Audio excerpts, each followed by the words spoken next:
Hello friend, welcome to Brotherhood IAS में आप लोगों को आज झारखंड जीएस का उड़ान पब्लिकेशन का 8वां लेक्चर पढ़ाने जा रहा हूँ। 8वां चैप्टर मध्यकाल में झारखंड। मध्यकाल, पूर्व मध्यकाल, उत्तर मध्यकाल। पूर्व मध्यकाल हर्षवर्धन की मृत्यु और दिल्ली सल्तनत की स्थापना के बीच की अवस्था को पूर्व मध्यकाल कहा जाता है। हर्षवर्धन का मृत्यु होने के बाद और दिल्ली सल्तनत का स्थापना होने के बीच की अवधि को पूर्व मध्यकाल कहा जाता है। झारखंड राज्य का संबंध पूर्व मध्यकाल से भी रहा है। झारखंड राज्य का जो संबंध है वो पूर्व मध्यकाल से भी। मध्यकाल को दो भाग में यहाँ बांटा जा रहा है, जैसे पूर्व मध्यकाल और उत्तर मध्यकाल। पूर्व मध्यकाल जो हर्षवर्धन और दिल्ली सल्तनत के स्थापना के बीच की अवधि को पूर्व मध्यकाल कहा है। उसके बाद दिल्ली सल्तनत के बाद मुगल काल, ये सब को उत्तर मध्यकाल कहा गया है। महामाया मंदिर गुमला। हापामुनी गांव में स्थित महामाया मंदिर इस बात का प्रमाण है कि झारखंड राज्य का संबंध पूर्व मध्यकाल से रहा है। हापामनी जो गांव है उसमें महामाया मंदिर है, वो इस बात का प्रमाण देता है कि यहाँ का जो झारखंड का संबंध है वो पूर्व मध्यकाल से भी रहा है। महामाया मंदिर का निर्माण नागवंशी शासक गजघंट राय ने 908 ईस्वी में कराया था। सियानाथ देव के द्वारा इसमें विष्णु की प्रतिमा को स्थापित की गई थी।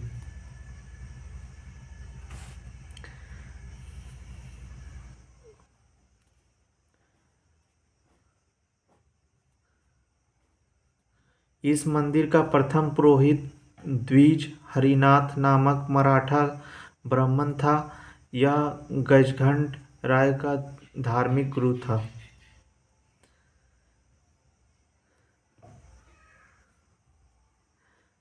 महामाया मंदिर जो हम्पी हापामुनी गांव में स्थित था, उसका निर्माण गजघंट राय कराया था और इसमें विष्णु भगवान का प्रतिमा था।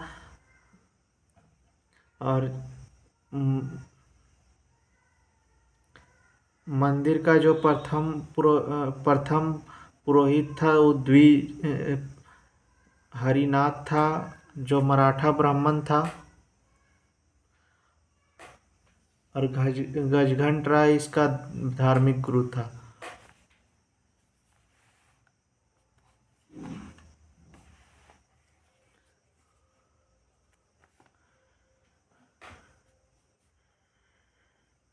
टांगीनाथ का मंदिर। यह मंदिर गुमला में अवस्थित है। इस मंदिर का निर्माण भी इसी काल में हुआ है। छिन्नमस्तिका शक्तिपीठ। रजरप्पा रामगढ़ में अष्टभुजी छिन्नमस्तिका शक्तिपीठ भी पूर्व मध्यकाल का पुष्टि करता है। छिन्नमस्तिका बौद्ध वज्र योगिनी का ही हिंदू प्रतिरूप है। अब इटखोरी चतरा। झारखंड के इटखोरी चतरा से पाल शासक महेंद्र पाल के शिलालेख मिले हैं। पाल काल में ही इटखोरी में मां भद्रकाली का मूर्ति का निर्माण किया गया है। उत्तर मध्यकाल। अब उत्तर मध्यकाल की ओर आते हैं। बख्तियार खिलजी। 1206 ईस्वी में 13वीं शताब्दी में बख्तियार खिलजी ने झारखंड होकर बंगाल के सेन वंशी शासक लक्ष्मण सेन की राजधानी नादिया पर आक्रमण किया था। गुलाम वंश के इल्तुतमिश और बलबन के समय झारखंड इनके प्रभाव से मुक्त था, क्योंकि उस समय का नागवंशी राजा हरिकर्ण प्रभावशाली और शक्तिशाली था।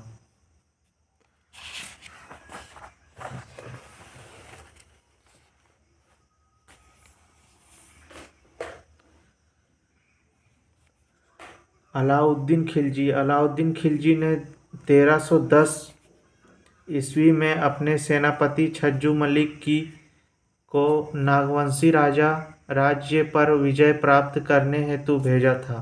अलाउद्दीन खिलजी के सेनापति छज्जू मलिक ने नागवंशी शासक को कर देने के लिए विवश किया।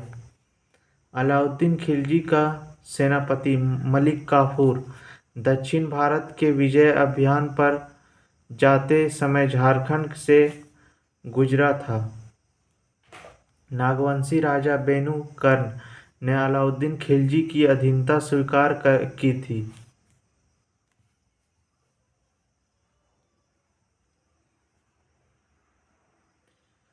अलाउद्दीन जो है वो अपना सेनापति को नागवंशी राज्य में विजय प्राप्त करने के लिए भेजा था, और मलिक काफूर जो था वो दक्षिण भारत गया था, झारखंड से होकर ही गया था।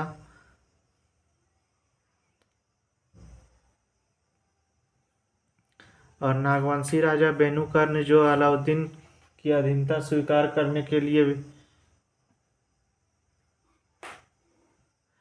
स्वीकार किया था। मोहम्मद बिन तुगलक वंश के शासक मोहम्मद बिन तुगलक का सेनापति मलिक बया हजारीबाग क्षेत्र के चाई चंपा तक आ पहुंचा था, जबकि संथाली स्रोत के अनुसार यह आक्रमण इब्राहिम अली के नेतृत्व में हुआ।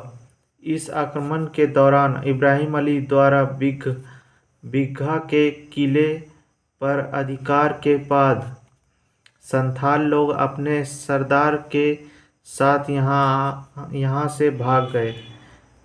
मलिक बया ने हजारीबाग के चाई किले को जीतकर फतेह खान दौर के हवाले कर दिया गया था। मोहम्मद बिन तुगलक ने छज्जुद्दीन आजमुल मलिक को सतगावा का शासक नियुक्त किया था।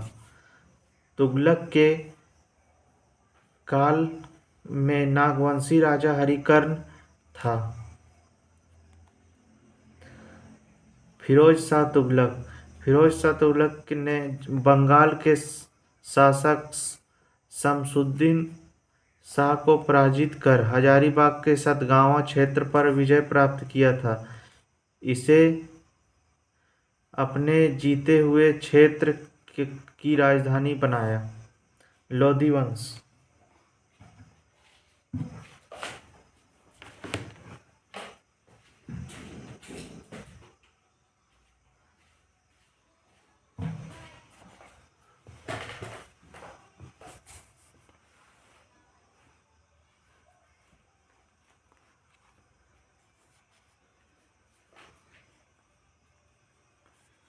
लोधी वंश के सुल्तानों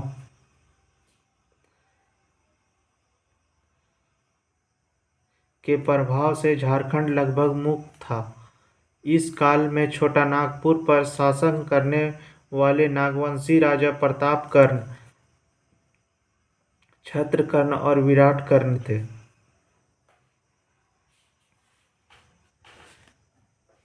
लोधी वंश जो था वो लोधी वंश के लोधी वंश में जितना शासक था वो झारखंड से रिलेशन नहीं था।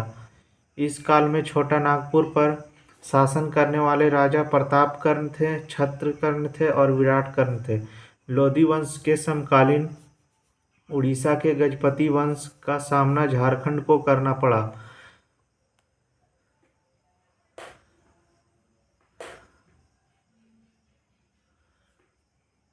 कपिलेंद्र गजपति, गजपति वंश के संस्थापक, उस समय दक्षिण पूर्व भारत का एक शक्तिशाली शासक था। उसने संथाल परगना तथा हजारीबाग को छोड़कर नागवंशी राज्य के बहुत बड़े भूभाग पर अपना प्रभाव स्थापित कर लिया। 1494 सिकंदर लोदी के भय से जौनपुर के शासक हुसैन शाह सक्री ने झारखंड के साहेबगंज में शरण ली थी। आदिल शाह द्वितीय,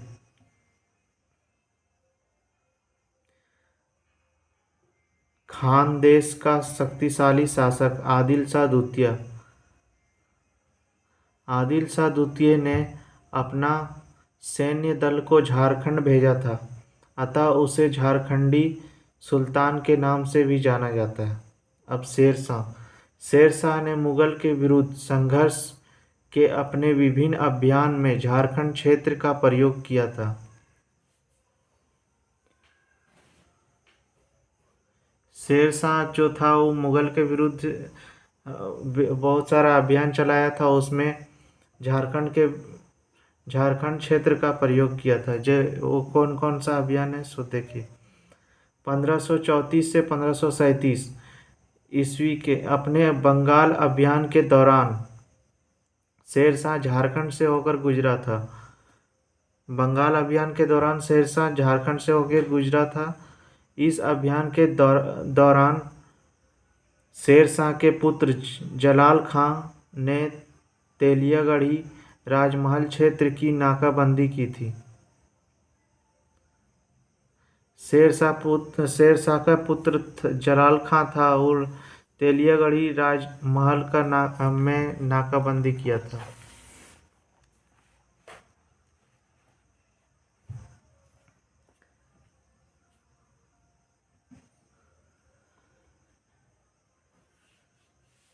शेरशाह बंगाल अभियान के बाद मुगलों को चकमा देकर राजमहल झारखंड के रास्ते ही रोहतासगढ़ पहुंचा तथा 1538 ईस्वी में रोहतासगढ़ के किले पर अधिकार किया था। शेरशाह बंगाल अभियान के बाद मुगल को चकमा देकर राजमहल से होकर रोहतासगढ़ पहुंचा और फिर रोहतासगढ़ के किले को अपने अधिकार में लाया था। शेरशाह के शासनकाल में झारखंड में सही सिक्के का प्रचलन तेजी हुआ। शेरशाह के शासन में झारखंड का शाही सिक्का का प्रचलन तेजी से बढ़ा। झारखंड में मुसलमानों के प्रवेश का मार्ग प्रशस्त करने का श्रेय शेरशाह को जाता है।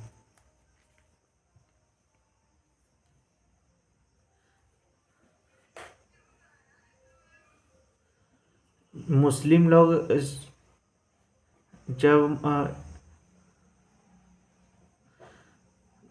लोग झारखंड में शेरशाह के ही थ्रू प्रवेश किए थे। 1538 में शेरशाह के सेनापति खवास खां ने दरिया खां के साथ मिलकर महाराज चेरो को परास्त कर श्याम सुंदर नामक एक हाथी प्राप्त किया।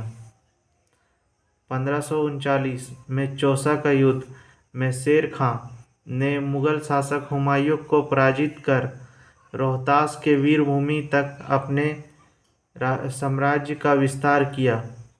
इसके बाद लगभग 35 वर्ष तक राजमहल पर शेरशाह व उसके वंशजों का अधिकार रहा। हुमायूं मुगल अफगान संघर्ष 1530 से 40 के दौरान एक बार हुमायूं भूरकुंडा हजारीबाग तक पहुंच गया था। अब अकबर।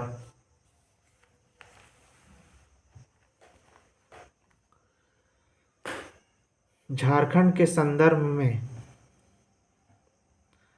अकबर के शासन काल को दो भागों में विभक्त किया जा सकता है। शासन काल का पूर्वार्ध 1556 से 76 तक और शासन काल का उत्तरार्ध 1576 से 1605 तक।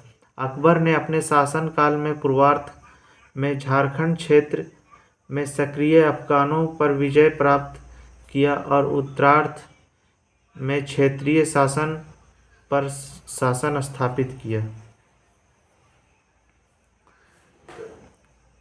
झारखंड के शासनकाल में अकबर के द्वारा जो शासनकाल हुआ उसमें दो भाग में विभक्त किया गया उसका शासनकाल को, एक ठो पूर्वार्ध एक ठो उत्तरार्ध। पूर्वार्ध में जो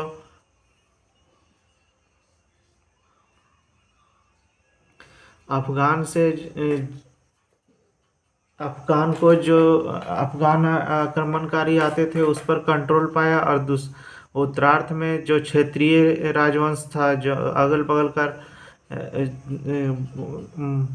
भारत के अगल बगल के जो हिस्से थे उस पर अपना शासन को स्थापित किया। अकबर के शासनकाल का पूर्वार्ध अफगानों पर विजय। अकबर के विरुद्ध अभियान में अफगानों ने झारखंड के क्षेत्र में उपयोग किया।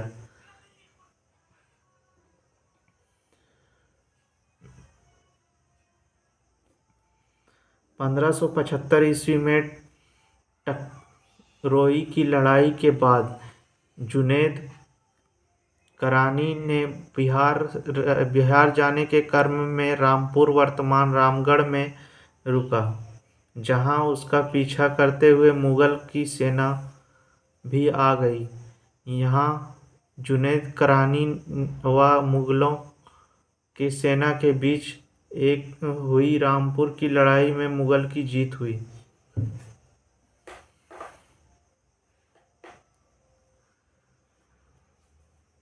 अकबर के शासनकाल के उत्तरार्ध क्षेत्रीय राजवंशों का पर शासन।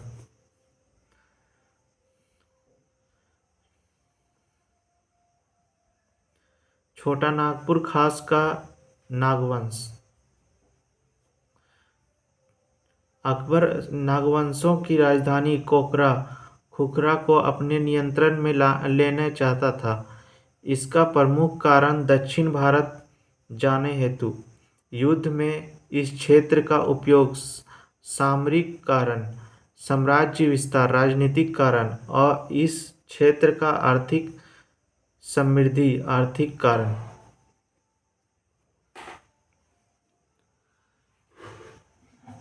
अकबर जो नागवंशों का राजधानी खुखरा था और उसको कोकरा भी कह सकते हैं, उस पर वो नियंत्रण करना चाहता था। इसका क्या कारण था?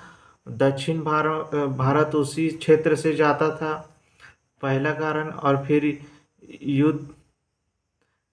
युद्ध में इस क्षेत्र का उपयोग करने के लिए सामरिक कारण और साम्राज्य को विस्तार करना चाहता था अपना। और फिर आर्थिक झारखंड जो वो खनिज में बहुत परिपूर्ण ज़्यादा मात्रा में खनिज पाया जाता है, इसका आर्थिक कारण भी है।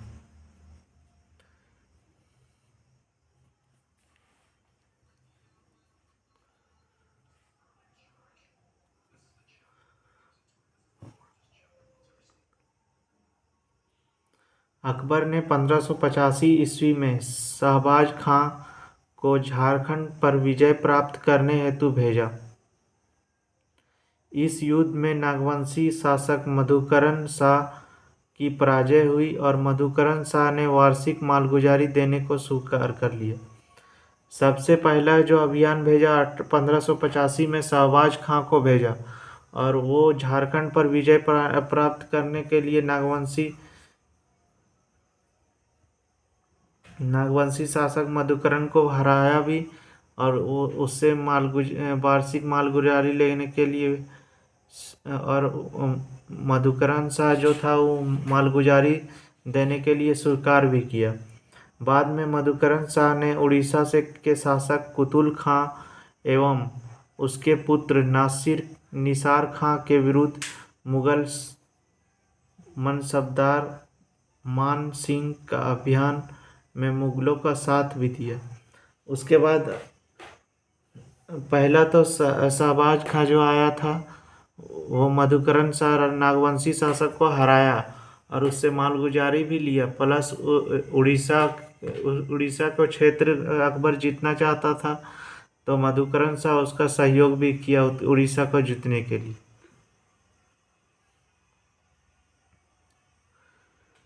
अब पलामू के चेरो वंश 1589 ईस्वी में राजा मानसिंह को अकबर ने बिहार और झारखंड का सूबेदार नियुक्त किया।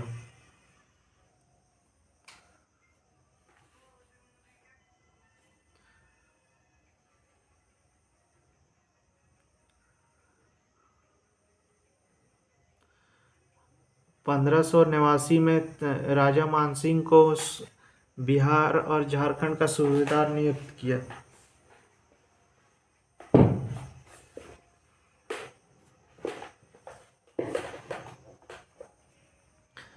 मानसिंह ने 1590 में पलामू के चेरो राजा भागवत राय को पराजित कर मुगलों का अधीनता स्वीकार करने के हेतु विवश कर दिया। मानसिंह जो था वो 1590 में पलामू में चेरो राज्य भागवत राय को पराजित किया और वो मुगलों का अधीनता को मुगल में शामिल हो गया।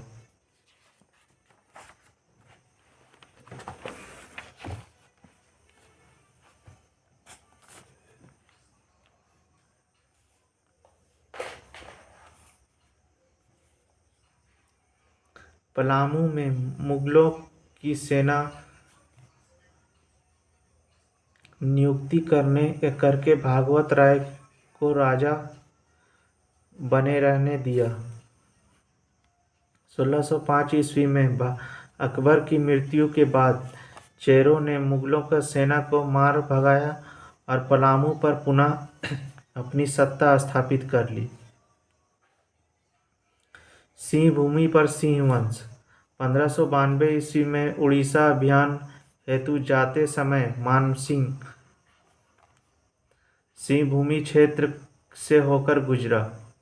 इस समय सिंह भूमि के पोरहाट में सिंह वंशी रंजीत सिंह का शासक था।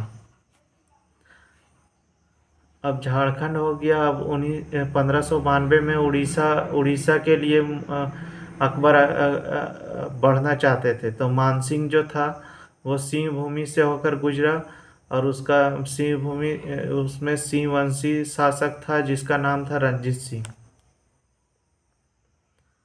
मानसिंह ने इस दौरान रंजीत सिंह को मुगल का अधीनता स्वीकारने हेतु विवश कर दिया। उसे अपना अंगरक्षक दल में शामिल कर लिया। 1592 ईस्वी में मानसिंह ने राजमहल साहिबगंज को बंगाल की राजधानी बनाया। मानसिंह ने पारकोटा व महल वाले नगरों का संयुक्त रूप से अकबर नगर नामकरण किया।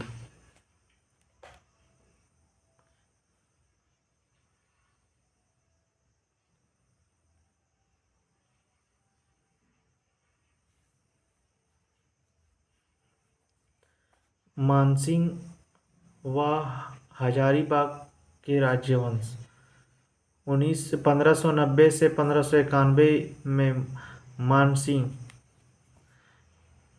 मिदनापुर के अभियान पर जाते समय मानभूम से गुजरा।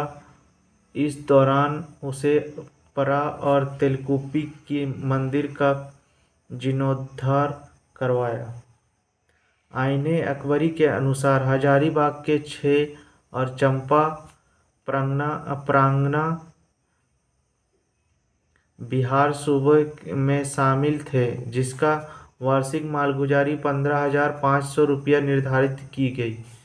जहांगीर झारखंड के संदर्भ में जहांगीर के शासनकाल का संबंध छोटा नागपुर खास के नागवंश और पलामू के चेरो वंश, विष्णुपुर व पंचेत पर आक्रमण तथा शाहजहां शाहजादा खुर्रम के राजमहल आगमन से है। छोटा नागपुर खास का नागवंश।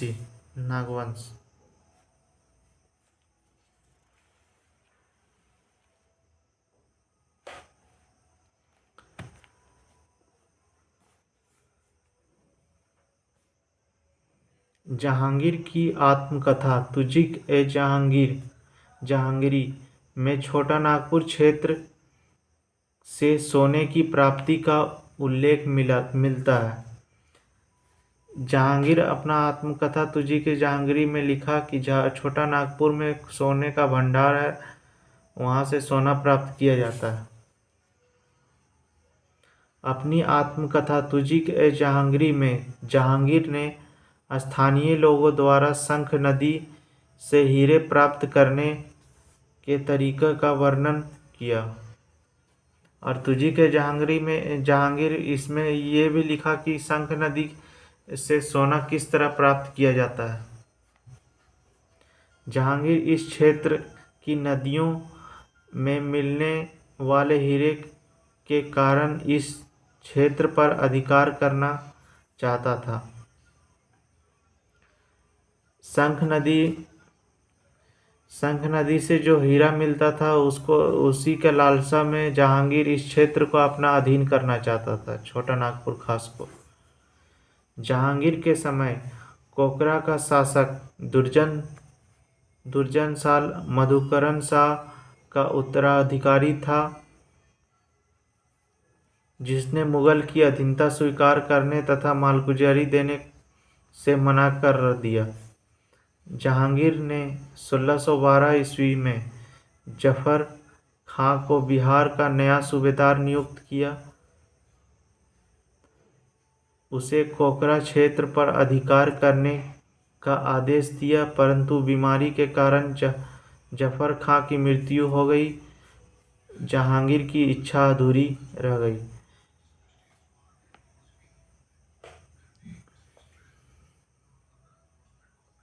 दुर्जन साल जो शासक था वो मधुकरण शाह का उत्तराधिकारी था और उसको जफर खां को नया सूबेदार नियुक्त किया और कोकरा पर अधिकार करने के लिए भेजा। जफर खां की फिर मृत्यु हो गई तो जहांगीर का अधूरा सपना रह गया कि कोकरा पर कैसे अधिकार करेगा।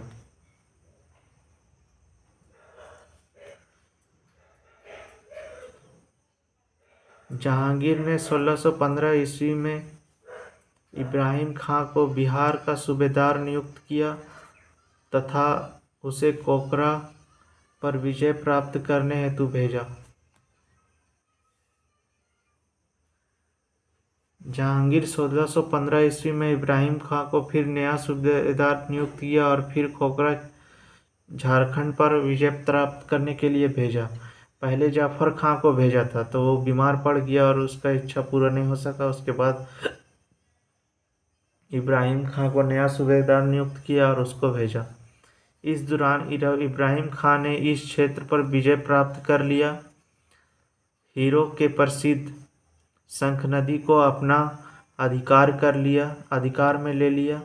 इब्राहिम खां ने नागवंशी राजा दुर्जन साल को मुगलों की अधीनता स्वीकार करने का आदेश दिया तथा इससे मना करने पर दुर्जन साल को 12 वर्ष तक ग्वालियर के किले में बंदी बनाकर रखा गया था।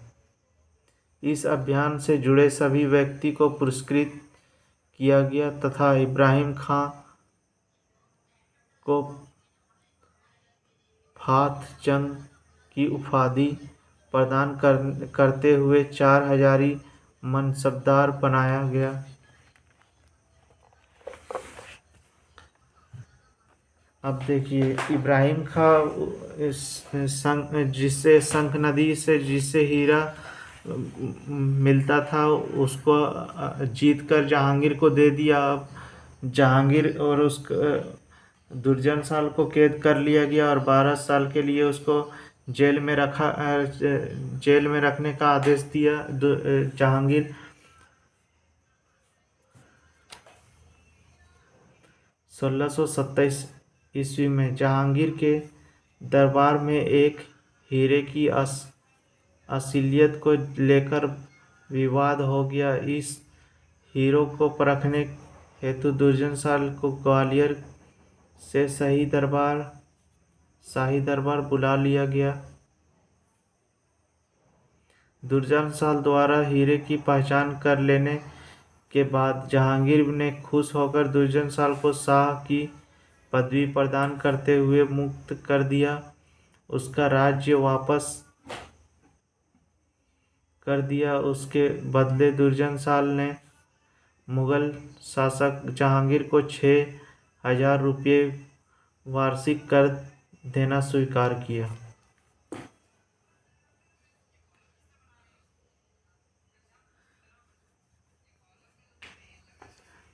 जहांगीर देखिए छोटा नागपुर में नागवंश के साथ कैसा दुर्जन साल शासक था। वो अपना क्षेत्र को देना नहीं चाहता था। इसके लिए लड़ाई किया। पहला लड़ाई जफर खां करना चाहता था लेकिन बीमारी से मर गया। फिर इब्राहिम खां आया तो वो शंख नदी को जीत कर दिया था। इसके लिए जहांगीर ने फात जंग की उपाधि भी दिया उसको।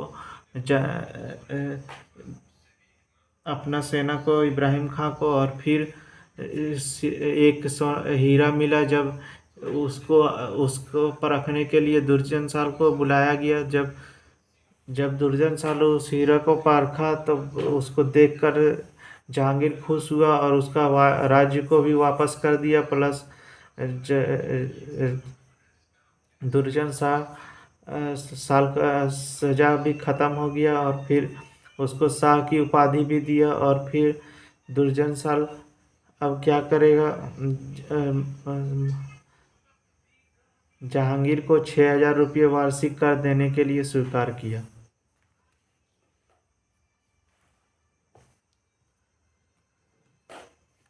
पलामू के चेरो वंश 1607 ईस्वी में अबुल फजल के पुत्र अफजल खां को जहांगीर के बिहार का सूबेदार नियुक्त किया। अफजल खां ने जहांगीर के आदेश से पलामू के चेरो राजाओं के विरुद्ध एक सैन्य अभियान चलाया। उसके आक्रमण के समय पलामू के चेरो वंश अनंत राय था, परंतु आक्रमण के 2 सप्ताह के भीतर ही बीमारी से अफजल खां की मृत्यु हो गई। यह अभियान असफल हो गया।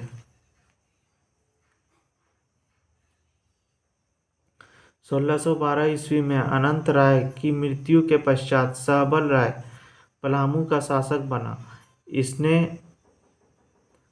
अपने राज्य का विस्तार सड़क-ए-आजम जीटी रोड पर चौपारण हजारीबाग तक कर लिया। सहबल राय बंगाल की ओर जाने वाले मुगल काफिलों को लूट लिया करता था। इससे शाहजहां नाराज हो गए। उसे सहबल राय को बंदी बनाकर दिल्ली लाने का आदेश दिया। जहांगीर के अपने मनोरंजन हेतु सहबल राय को बाघ से लड़ने का आदेश दिया। इस लड़ाई में सहबल राय की मृत्यु हो गई। सहबल राय की मृत्यु का समाचार मिलते ही चेरो के सीमावर्ती मुगल क्षेत्र में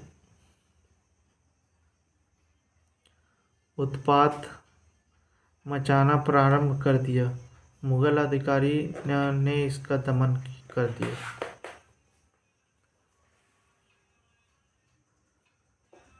विष्णुपुर व पंचेत पर आक्रमण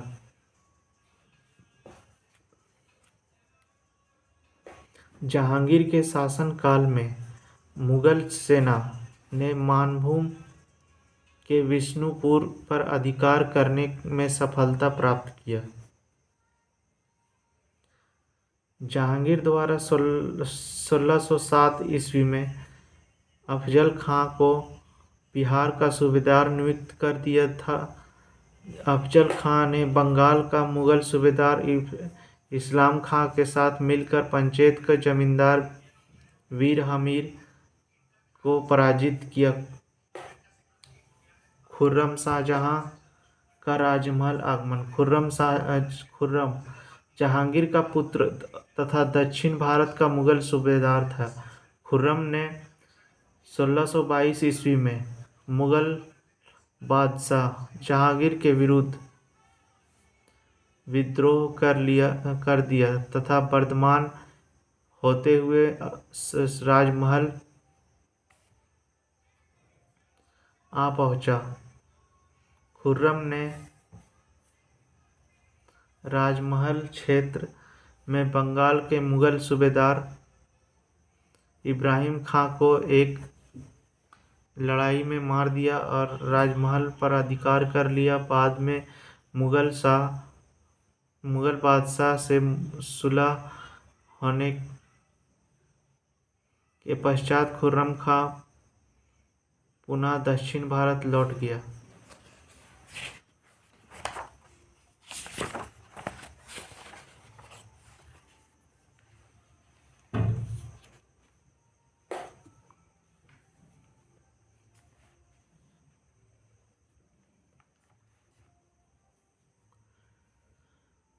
अब शाहजहां। झारखंड के संदर्भ में शाहजहां के शासनकाल का संबंध छोटा नागपुर खास के नागवंश, पलामू के चेरो वंश और सिंह के सिंह वंश तथा अन्य क्षेत्रीय राजवंश से है। छोटा नागपुर खास के नागवंश जहांगीर की बंदी से मुक्त होकर दुर्जन साल 1627 ईस्वी में अपनी राजधानी कोकरा आया तथा 1640 तक यहाँ शासन किया। दुर्जन साल ने सुरक्षा की दृष्टि से अपनी राजधानी खोखरा को दौसाई स्थानांतरित कर दी, जो लगभग 100 वर्ष तक नागवंशियों का राजधानी रहा। दुर्जन साल को तो जहांगीर रिहा कर दिया था, क्या कि वो हीरे का वो सही परख किया था। उससे खुश होकर दुर्जन साल को रिहा किया, लेकिन जो राजधानी था वो कोकरा था दुर्जन साल का, उसको बदल कर कोकरा से दोईसा किया।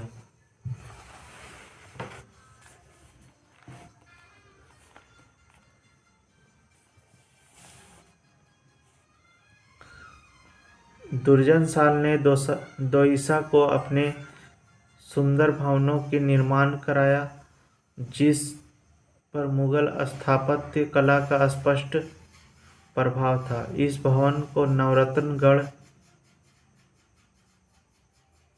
नामक महल सर्वाधिक महत्वपूर्ण भवन था। इस भवन में मुगलों से प्रभावित झरोखा दर्शन की भी व्यवस्था थी। दुर्जन साल की मृत्यु के उपरांत 1640 ईस्वी में रघुनाथ शाह 1640 से 90 तक का नागवंशी शासक रहा।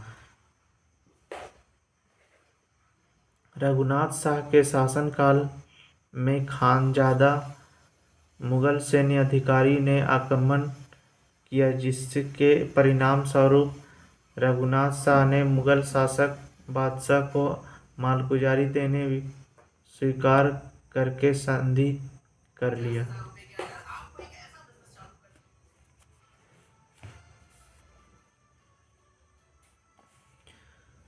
पलामू का चेरो वंश।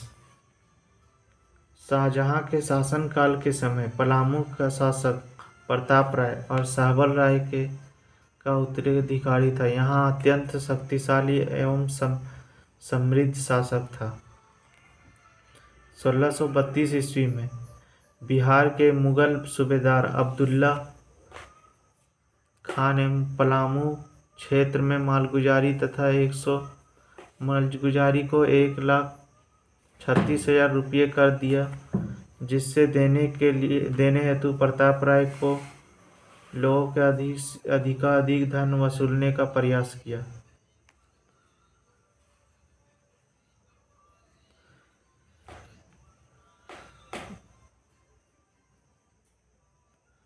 शाहजहां के समय पलामू में जो शासक था वो था प्रताप राय। और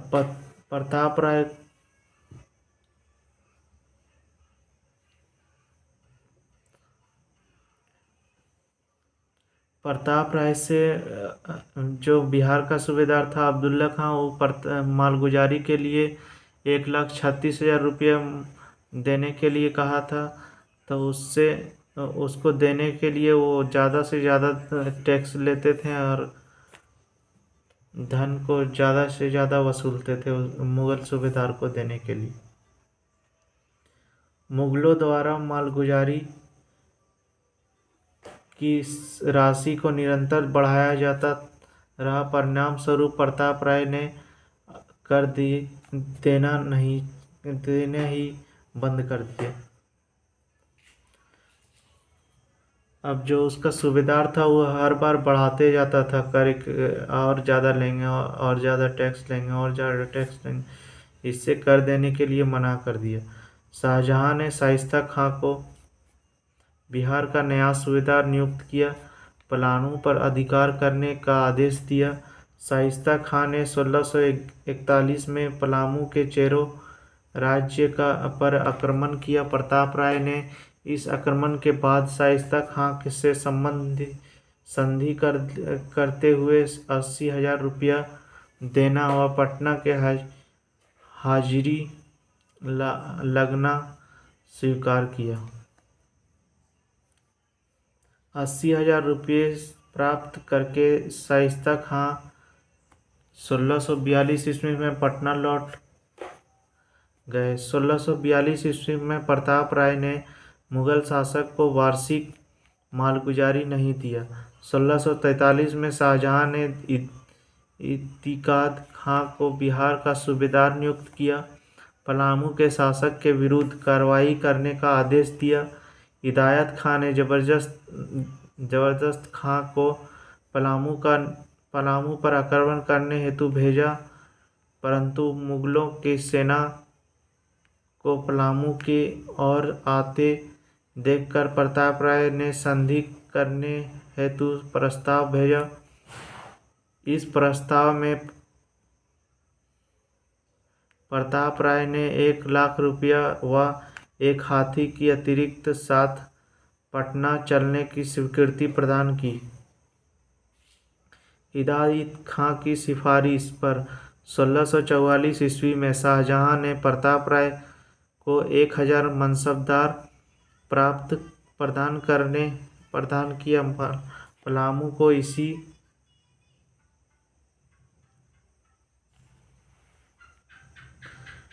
उसी अधिकारी को 1 करोड़ का सालाना मालगुजारी तय कर दिया। हिदायत खां जो इसको आते देखकर जो प्रताप राय था,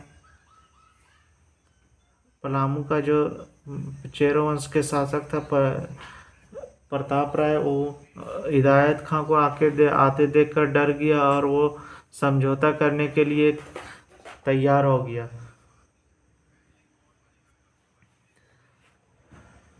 और वो 1 करोड़ रुपया सालाना मालगुजारी देने के लिए तैयार था। पलामू पर आक्रमण कर प्रताप राय को संधि हेतु विवश करने वाले जबरदस्त खां को 2,000 हजारी मनसबदार नियुक्त किया। प्रताप राय की मृत्यु के बाद पलामू पर कुछ समय तक भूपाल राय उसके साथ मेदिनी राय का शासक रहा। पुराना पलामू किला का निर्माण प्रताप राय के शासनकाल में हुआ था। बाद में मेदिनी राय ने यहाँ पर नया किला का निर्माण कराया था। सिंहभूम पर सिंह वंश और शाहजहाँ के समय सिंह वंश उड़ीसा के मुगल सूबेदार के माध्यम से मालगुजारी देता था। अन्य क्षेत्रीय राजवंश शाहजहाँ के शासनकाल में पंचेत के राजा वीर नारायण सिंह ने मुगल को से पराजित होने के बाद अपनी राजधानी को परिवर्तित कर दिया।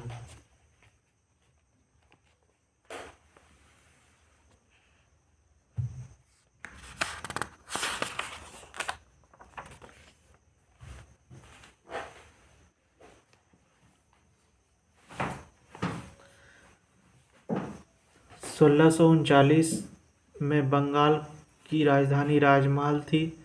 यहाँ पर मुगलों का एक टकसाल भी था। औरंगजेब के शासनकाल में बंगाल की राजधानी राजमहल से परिवर्तित कर के ढाका कर दिया गया। शाह शुजा शाहजहाँ का पुत्र था। यह बंगाल और उड़ीसा का गवर्नर था। इसने भी राजमहल को अपनी राजधानी बनाया था। औरंगजेब झारखंड के संदर्भ में औरंगजेब का शासनकाल का संबंध छोटा नागपुर के नागवंश और पलामू के चेरो वंश, सिंहभूमि के सिंह वंश, अन्य क्षेत्रीय राजवंश से है। छोटा नागपुर खास का नागवंश।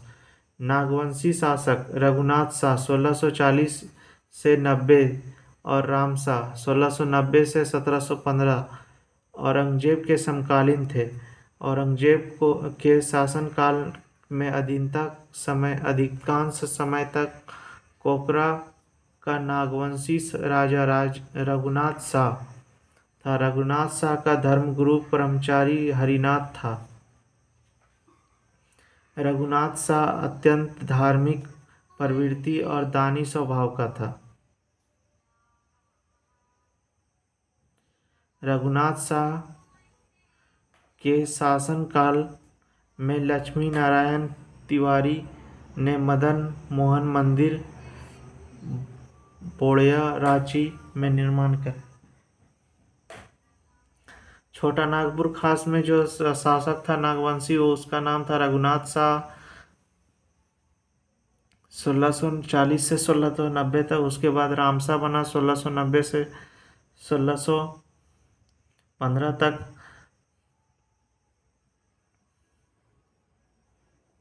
रघुनाथ शाह जो था वो बड़ा ही धार्मिक व्यक्ति था और दानी व्यक्ति था। उसने मंदिर का निर्माण कराया जिसका नाम मदन मोहन मंदिर है और वो रांची में स्थित है। रघुनाथ शाह के शासनकाल में हरि ब्रह्मचारी ने रांची के चुटिया नामक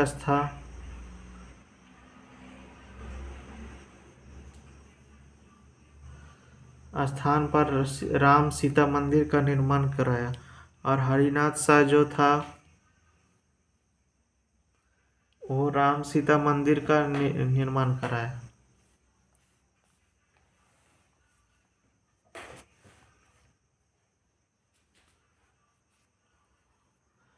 फ्रांसीसी यात्री टेवरनियर का अनुसार रघुनाथ शाह के राज्य पर केवल एक बार ही मुगल आक्रमण हुआ जिससे रघुनाथ शाह को अधिक क्षति नहीं हुआ।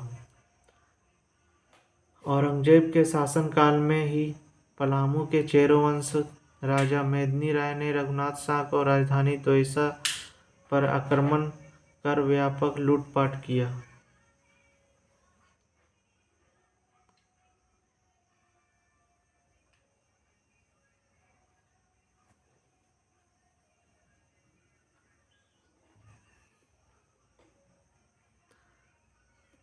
अब पलामू के जो औरंगजेब का शासन चल रहा था उस समय पलामू का जो चेरो वंश का शासक था वो मेदिनी राय था। वो रघुनाथ शाह की राजधानी दोईसा आया और पूरा लूटपाट करके अपना राज्य चल गया। इस लूटपाट में मेदिनी राय को एक पत्थर का एक विशाल फाटक प्राप्त हुआ। मेदिनी राय को, जो पलामू के मेदिनी राय थे, चेरो वंश के शासक, उसको एक बड़ा फाटक पत्थर का एक बड़ा फाटक मिला। उससे मेदिनी राय ने पलामू के पुराने किले के समीप एक पहाड़ पर नया किला का निर्माण कराया था तथा इसमें द्वैशक से प्राप्त पत्थर का विशाल फाटक लगवाया। इस फाटक को नागपुर दरवाजा कहा जाता है। रघुनाथ शाह के बाद राम शाह नागवंश का शासक बना, जिसका मुगल बादशाह औरंगजेब के साथ सौहार्दपूर्ण संबंध था। 1690 में इस राम शाह ने औरंगजेब को 9,700 रुपये मालगुजारी के रूप में प्रदान किया। राम शाह ने पलामू, रीवा, सिंहभूमि राज्यों पर आक्रमण किया था। इससे रीवा और सिंहभूमि के साथ विभिन्न वैवाहिक संबंध स्थापित किया। राम शाह ने अपने पुत्र एनी शाह का विवाह रीवा नरेश की पुत्री से किया। अपने दो बहनों का विवाह सिंहभूम के राजा जगन्नाथ सिंह के साथ किया था। पलामू के चेरो वंश। औरंगजेब के शासन के प्रारंभिक काल में पलामू के चेरो वंश मेदिनी राय का शासक था।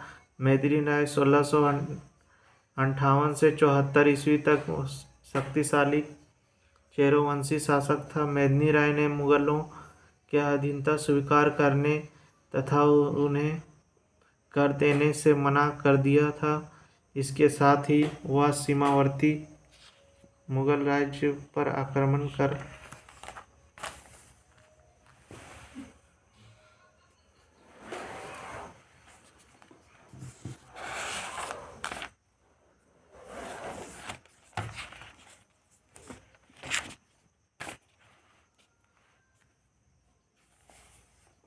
औरंगजेब ने अपने सूबेदार दाऊद खां को 1660 में मुगल का आक्रमण करने हेतु मेदिनी राय से कर वसूलने हेतु भेजा। 1660 में दाऊद खां पटना से चला तथा सबसे पहले दाऊद खां ने 5 मई 1660 को कोठी के किले तथा उसके बाद 3 जून 1660 में कुंडा के किले पर अधिकार किया। कुंडा के शासक चुन राय ने पराजित होने के बाद इस्लाम धर्म स्वीकार किया। इससे नाराज होकर मेदिनी राय के कहने पर सुरवर राय को चुन्ना राय की हत्या कर दी।